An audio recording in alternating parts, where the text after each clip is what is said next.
Hey, it's the third podcast here of third-party threat hunters. And this week we've got Chris Romeo, CEO for Kerr Ventures here as our guest. I'm really excited. I've known Chris for a while now, back in the Cisco days. And I introduce, I guess, of course, my co-host, Al Molnick, that third-party guy who has a great blog of his own and encourage you to check out his posts as well. Chris, again, welcome. We're really excited to have you here, especially your expertise in the software field and security champions and supply chain. So if you just mind, give listeners who have tuned in for the first time, just a little bit of background about yourself. Of course, we'll do this for the readers as well, in case someone who is reading the transcript. Right. My name is Chris Romeo. I've been in security for a long time, since the years began in 19, which seems kind of odd, but I got started in security almost by accident. I went in to talk to somebody at a job fair.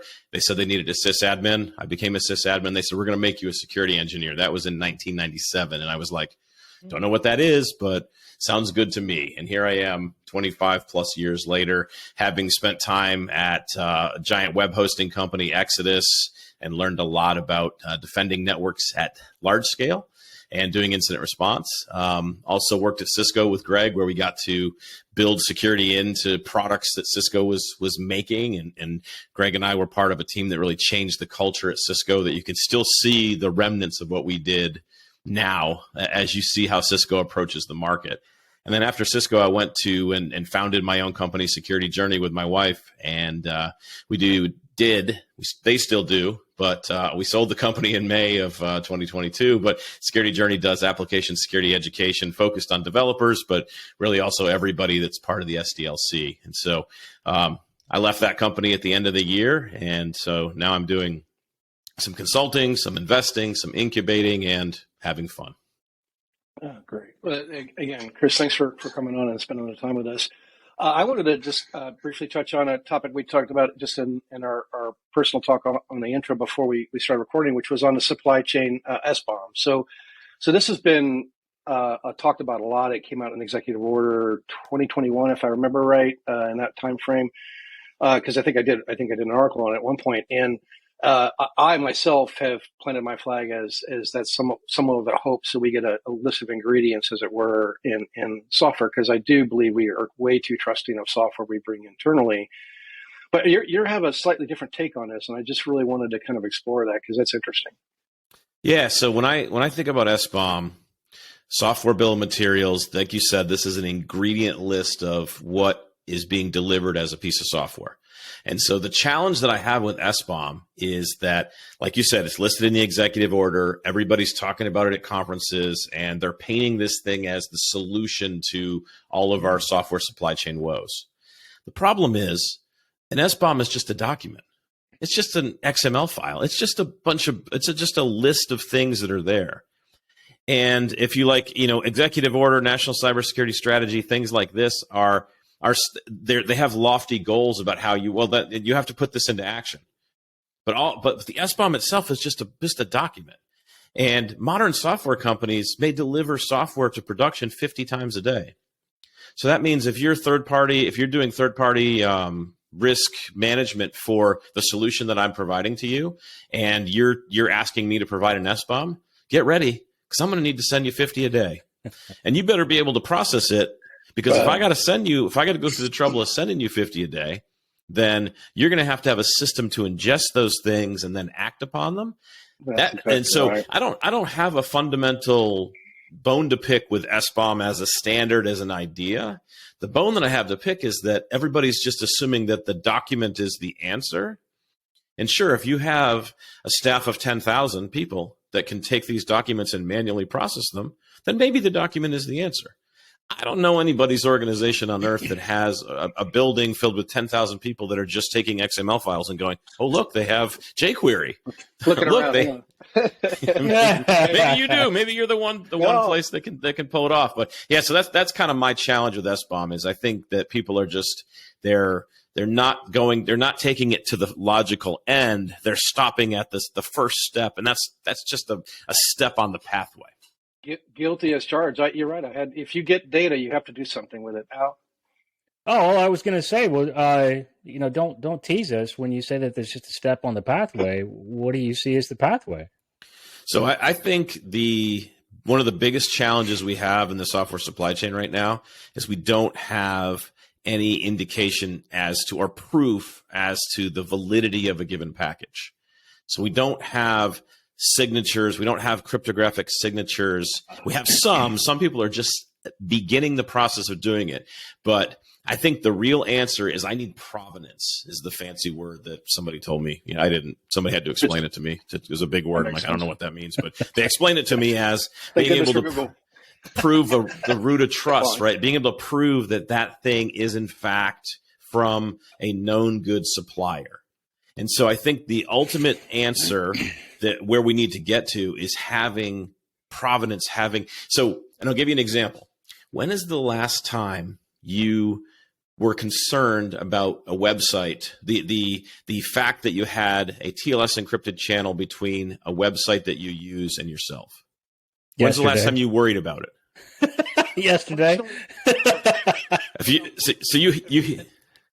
personally, but on work, of course, in my right environment, certainly we see too far use of allowed deprecated TLS models, and even at the higher TLS at 1.2, you can select poor algorithms, right? There's an ability to select dumber down. Let's just think about the public internet, right? Think about the services that you use as a consumer at home. When's the last time you went to one and it redirected you to HTTP? No. It doesn't happen. No. And then, but when you go to any of those sites, we don't really stop and think about the fact that our browser is in the midst of a conversation with using a certificate that is signed by a certificate authority that acts, and then the browser has a root of trust that allows it to chain together the trust decisions to say, we're going to allow this connection to happen and not put up that little box that says, this is an insecure connection. You could be opening yourself up to trouble. Imagine if our software supply chain got to that same level that we have with browser and with web server certificates now. Imagine if what Let's Encrypt does for the modern web application and web environment. Imagine if you had that level for every package. So you could draw a root of trust all the way back to there was a full certificate authority and root of trust, and you would go to use a package, you could check the certificate, or you could check the signature on it, and you could determine whether it had actually been created by Al, who is the author of this package that we all want to use. And so SBOM is the first step. I think the ultimate thing we need to get to is having that level of proof of all of those things, because then at least we can start to trace back to, okay, there's a particular package. We trust the OpenSSL team. Like you guys as third-party risk people, you may do a little digging on the OpenSSL project. You may see some of the things they've done for investing, and they've got people that are giving them money, helping them to have dedicated developers. And you may say, okay, we feel pretty good about OpenSSL. Then you can filter those out of the conversation from the software supply chain because you have a root of trust back to them. So you're saying, I trust those people, and I know that beyond a reasonable doubt, this package that we're using, we can prove it came from them. I just understand why code signing isn't a more common practice, because it isn't terribly expensive in terms of time and energy. You do have to set up the PKI infrastructure and other things, I guess, right, for the public use, but it isn't like most organizations that are developing software shouldn't be required or asked or just expected to do that. To your point, I want to know, and it goes back to our over trusting of software, right? We don't ask for, hey, can you really validate that this, not only the original package, but then the updates that you and the patches that you send us are from you, right? A la SolarWinds, right? I mean, clearly that, code signing would have solved some of those issues or potentially alerted folks that I'm not getting a signed package from SolarWinds. That's a problem. Yeah. And just so that your audience understands the depth of this problem, dependencies. So when we say dependencies, a dependency is a library that my application relies upon. And dependencies are really not the problem. The first level dependencies. The challenge is what we refer to as transitive dependencies, which are, I start writing an application, I choose package blah, blah, that I'm going to include because I need some of the functionality that package blah, blah can provide me. The challenge is that package blah, blah requires 100 other dependencies. And those packages require 100 other dependencies. And before you know it, like I start up my application that's very simple where I brought in one package blah, blah. And now all of a sudden I have 500 packages that are loaded and my application relies upon now. And so that's the depth of the problem here. If it was first level dependencies, it wouldn't be that hard because we could look at them and we could find a process to do it. It's the fact that I can't look at 500 dependencies. And when you get to a big application, it could be 50,000 dependencies that all get pulled together. It's kind of analogous to our nth party issue in a third party space, right? Where it's a third party you contract with, but the issue is often is that they have fourth and fifth and sixth parties that are supporting the services and products they give to you. And trying to manage all those nth party relationships becomes an exponentially impossible problem. Yeah. Right? I think it's the same exact problem at its core. Is being able, you can't control how far downstream you're going to make this all work. Appreciate it, Chris. I'm learning a lot here. This is great. I'm gonna have to watch my own podcast to learn some more. This is great. Al, you want to ask any follow-ups too as well on this one?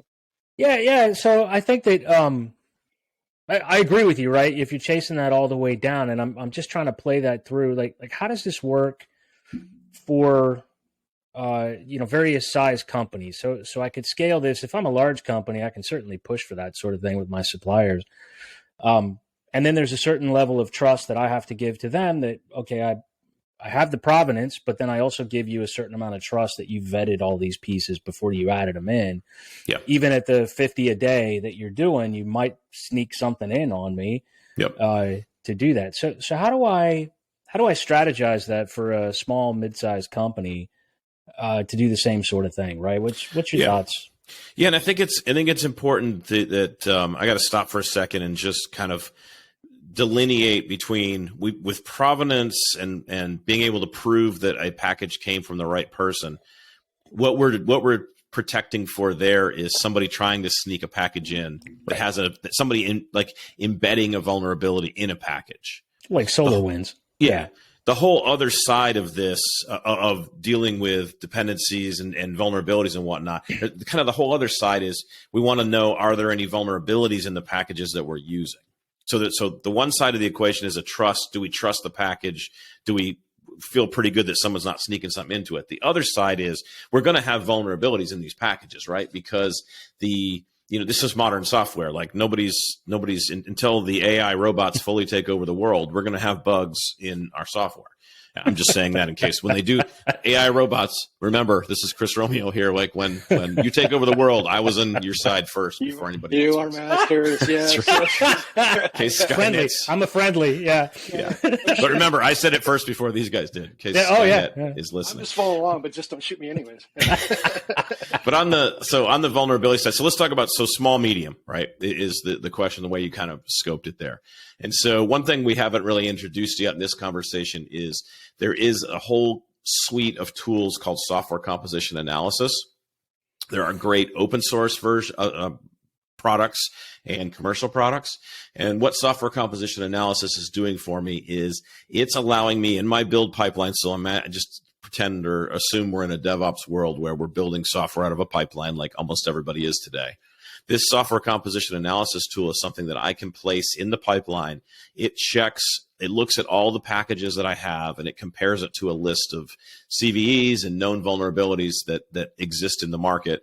And then it'll give me a report to say, if I have a component that has a critical vulnerability, it can do various things. It can break the build. It can open a PR for me. So, and that will then go through the process of pull request, a code change. The tool can open a PR to update the library for me.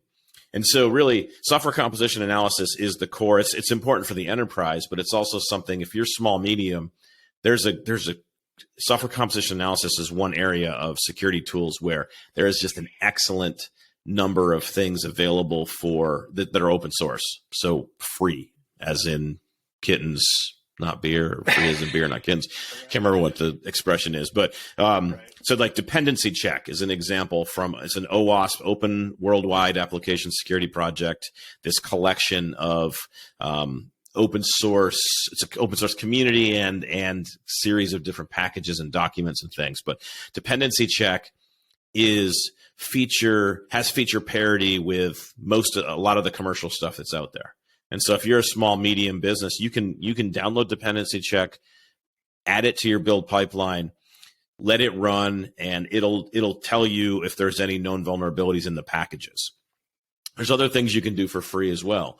For example, one of the ones that I've used quite a bit. So Node, Node.js is one of the most popular frameworks right now that is used in applications.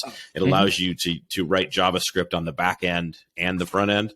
So you can use the same language on both sides and gives you like a server-side JavaScript engine.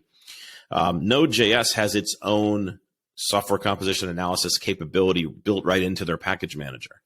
And so like NPM is the famous package manager you use to install packages in a Node.js application. NPM has a subcommand called audit. And if you type in NPM audit, which you can do in a build pipeline, it'll go through and look at the Node packages and tell you if there's any vulnerabilities or issues. And so what I've done with like small and medium and startup world is use a couple of these free open source tools to really ensure that I've got good coverage from protecting my dependencies and confirming or denying whether I have any critical vulnerabilities that I want to fix really in real time before I continue pushing that piece of code into production. Yeah. And so then sorry, go ahead. Yeah. So I was going to say, so then as a consumer of that software product, if you were to tell folks, hey, how are you managing your risk from, you have a consulting firm or whatever that's creating this for you, what are you telling them? What kind of advice are you giving them if you had to sum it up? So the consulting firm is consulting to the small, medium businesses and providing code for them. Right. Oh, okay. So they're a third party that's providing code. Right. Yeah. I mean, I think the expectation you should have is you should be assessing their process for developing software, their secure development lifecycle, which is what Greg and I spent years at Cisco working on. And even the smallest companies these days should have a secure development lifecycle. They should have a process that defines how they do security across everything that they're working on. And so part of your questions you should be asking back to that company that's writing software for you, what's your secure development lifecycle process look like? What tools are you running on this code when you check it into your own repository? Like I have expectations, and we're about to go deep into the AppSec jungle here of different tools and technologies and stuff, but like static analysis, security testing style, looking at the code and kind of I hate to call it a spell checker for security problems, but that's the easiest way to quickly describe what it's doing, because that's effectively it's looking. But like my expectation is that they have a process and they have a collection of tools that they're using to incorporate those things, even as they're working on my code before they even send it to me, or if they're pushing it to production. It comes down to even the smallest companies can have these capabilities because, like I said, these are free and open source tools. Like I don't expect a small company or even a small consulting company to go spend $500,000 on application security tools. That's not reasonable, but there's so much good free open source stuff. You can't tell me that, there's nothing available. No, there are things you can use. Okay. Well, and I think, and now you asked the question I was going to ask, which is, how would the practitioners in the third party risk space kind of approach this and ask those of small, medium firms? And to your point, like a lot of the things that we do in cybersecurity isn't the tools necessarily. It's, do you have a process that's repeatable that you can demonstrate that you're doing the right thing, which is, I think, what you're getting at, right? It's not, to your point, whether whether you have an expensive privileged access management tool or you're doing something in a password manager, as long as you have a process that's controlling that environment, I might be okay with it. If you're a small company and you can't afford a huge, they are very expensive PAM tools, right? Those can be very, but it's more around the process. So again, on the software side, you just want to see that they're doing the process and repeating it, right? Let me give you guys a pointer to another OWASP project that your third party risk auditors should check out. It's called OWASP SAM. This is the software assurance maturity model. And what they do with SAM is they give you a number of categories of things that you can assess to determine like what level. It's a maturity model. So what level in various things, like there's an education block, there's a secure design and threat modeling block, and it gives you questions to ask to determine how that company you're assessing is approaching their software security, application security. And so OWASP SAM's great. It's a great resource. I don't know that you would want to ask every question in it, because it probably has as many questions as you would ask in your normal full process. But there's quite a bit to learn about the software side just by understanding how SAM works. And there may be places where you do want to pull that in because you have a very focused kind of software related environment or project you're trying to assess a third party risk on. Sure. Would you would you treat a SaaS solution different than a solution in terms of how you approach the security for an on-prem solution that you get from a vendor? How is there any thought process in your mind on that? Does anybody use on-prem solutions anymore? There could be a few. I don't know any. Okay. Yeah. So yes, we do. We've seen it, of course. And any thoughts at all, or would you treat them somewhat the same? I mean, I think you're gonna have some of the same questions. I mean, I'd be more afraid in this modern day, of an on-prem solution than I would be of a cloud-based solution. Here's why. You heard it first. AWS, for example, you can substitute any of your favorite cloud provider here. They're all doing the same thing. Right. Their secure defaults now are so strong. Like, if you want to disable security best practices, you actually have to go work in the configuration to do it now. Isn't that great? Yeah, it's awesome. So, but like for an on-prem solution, I don't have that. I have to battle a group of folks who may have not had as much security experience as I would like them to have, that are building a system. Whereas I know if it's in AWS, they can either, I can look at their AWS settings if I really want to from an audit perspective, but I also know that AWS, Google, Azure, any of the major cloud providers, they're pushing so much security goodness into their default settings, and they make it a pain on purpose to disable it. Like, you have to go work to disable. If you want to turn off like encryption of S3 buckets on AWS, for example, you have to go work at it now and specifically create policies to make it not be secure, which nobody's going to do that, because we're going to take the secure defaults the same reason we took the insecure defaults, because it was easy. We're going to take the secure defaults for the same reason. So in my mind, I'd much prefer a cloud native world where I know there's that foundational set of security stuff versus an on-prem where I'm going to go deep on an on-prem because I don't really have any foundational takeaways that they've built upon. I don't know what they started with. I got to go all the way back to the ground and say, explain to me the whole thing from the bottom up to see if you've made any classic security mistakes that people make. I keep getting my mind blown by this conversation. Stuff I hadn't thought of, Chris. That's really great. So I hadn't thought about it. In some ways, not that I would trust on-prem more. It's just that you think you can control it, but you really you don't necessarily, because you have lines of business say, I need ease of use. The security MFA stuff is really killing us. Can you turn it off now, please? Right? Yeah, that kind of stuff. This is an internal application. Oh, talk about like that's a gut punch right there. Like, we live in a zero trust world. Like, there is no, and I don't care if you're not zero trust. If you're anti zero trust, I don't care. You live in a zero trust world. You can be anti zero trust. That's go you. But your world that you live in is zero trust. Like, people are in your network. People are on your network that shouldn't be. And that's just the reality of the world that we live in now. And so if you treat everything like a zero trust world, then you end up securing everything like it's on the public internet, and your security is that much higher than any, a non-zero trust world for an internal setup. Right.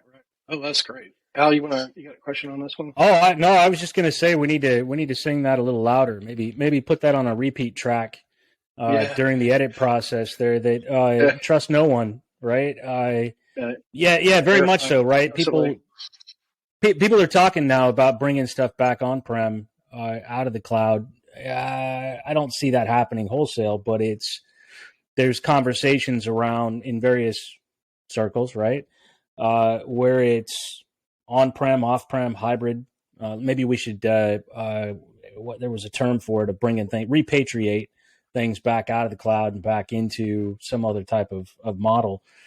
I agree with you though, right? If you start out secure by default and then you have to undo it, you have to really work hard at it. I never underestimate people though. They'll try. Yeah. They'll find a way. Yeah, but it makes it harder for them. So if they have to work hard to do it, they're probably not going to undo the settings as long as their applications run. And, I think the whole repatriating or bringing apps back into an internal data center, I mean, the reason we went to the cloud is because internal data centers are expensive. Like just the power, the energy bill alone, the air conditioning bill alone on it is immense. Like I think at the end of the day, I think the business case is just not there for bringing something back inside the building. Just and the staff you have to have. You can't just run a data center with robots at this stage. Like you have to have people that are making it. And yeah, I don't see that as a really viable thing. Al and I have experience with looking at vendor data centers and stuff, and we typically walk away thinking I would put my backup photos from Prime in this place. No, I would not. Yeah, to run. They have a hard time. They have a hard time with the upkeep, right? Yeah, keeping the operational upkeep on those. It's good for it's like fish. It's good for a few days, and then it just gets stale, and it's a problem there that goes along. Yeah. So I agree with you. It's like a hold my beer moment for a business almost. I just wanted to spend a few minutes too. We're coming up on the half hour, just asking you about your security champion work, because I think that's really important work and something I can really get behind as well. And just explain to the audience kind of where you're going with that and what your purpose is. And yeah, definitely. So, and I think this does have a connection to the third party risk side, because security champions, this is an idea of building a virtual team, a program inside of an organization where people that don't report to security can raise their hand and say, hey, I kind of like this security thing. Can I be a part of it too? And so it's building a community, and then you educate the community and you send them out across the businesses, the lines of business, to have positive impact for security. And so at the end of the day, the third-party risk people out there, they can be asking questions about this, because if someone has a security champions program, they've already taken steps. They're already being proactive when it comes to security. And so one of the things I've been working on there is put together something called the Security Champions Framework. And actually, when Greg and I were at, where were we, at ISC Squared in Vegas? I think it was in Vegas. Who can remember? Who can remember when you're in Vegas? Who can remember? Yeah. where you were. But yeah. I talked about this with at the ISC Squared conference, and then after that, I came home and typed it all into GitHub markup files or markdown files, and created a framework that now is posted as part of my GitHub, and it's Creative Commons 4. It's open to the world. What I did is using OWASP SAM that I mentioned before, I used that as a model as to how they laid things out. And I went through and I thought about all of the experiences that I've had that were positive in creating champions programs, and I tried to capture those in this maturity model. And so what this gives you is it gives you a measuring stick if you want to measure your existing champions program against, how kind of where are you in these various levels. It also gives you a roadmap to say, okay, here's an area that we should try to get better at. And that was really the intention of it. This was me I wanted to give the knowledge I have back to the community. And so, the GitHub, it's attached to my personal GitHub Edge route, and you can find it. Maybe we can put it in the show notes. But if anybody looks at it and you have feedback, that's why I released it. I want to hear from people that look at it and say, oh, you forgot about this, or that doesn't make sense, and things like that. I want this thing to get better and be a living document to help people build these strong champions programs, because we know that'll help to limit things like third-party risk, but it also helps to just proactively push security throughout an entire organization, because you can never have enough security people. Like you'd be lucky if it's 100 to 1 between developers or just people that are doing something for the business versus the security team. So we have to have this group of people, these champions that can help us far and wide to really secure the things that we're building. They're a force multiplier for definitely cybersecurity, right? Yeah, exactly. Well, we're coming up on a half hour, and I do want to wrap it up. But Chris, I will try and grab that URL from you for your GitHub Sure. and put it in the notes, because I think it would be great for folks to have that link. And again, I'm going to have to watch my own podcast a couple times to make even more notes, because this is great. Because one of the things you talked about, and one of the reasons why I really like working with you is you like to give back to the community and educate. I think that's what Al and I in doing the podcast is the intent in doing that as well. And when I first talked to you about doing a podcast, you being a podcast champion now, you said you did it primarily just originally to just meet cool people and learn stuff from them. And this has been one of those experiences for me as well too. So again, I'll keep doing it because we keep learning and we keep being able to expand the knowledge. You've given me some great material that I can use in other conversations when I talk to practitioners and the listeners as well. So again, thanks for coming on, and this has been very valuable. I appreciate it. Yeah, you're welcome, and keep at it. Keep going. Keep creating podcasts. We need to get this is a subject that people need to know more about, and you guys are doing a great job. You've started. Now you just got to keep going. Thank you. Al? Yeah, no, any last words? Any last words? I echo the same thing. Thank you so much, Chris. This has been a fantastic conversation, and thank you for the tips as well that come along there. This has been great. I love the idea of security champions that are out there. That's a fantastic idea to get those pieces out there. So thank you. I'll definitely take a look and make comments on there as well. Very cool. All right. Thanks, Pete. And we'll see you hopefully soon on episode 4. Bye-bye. Thanks, gentlemen.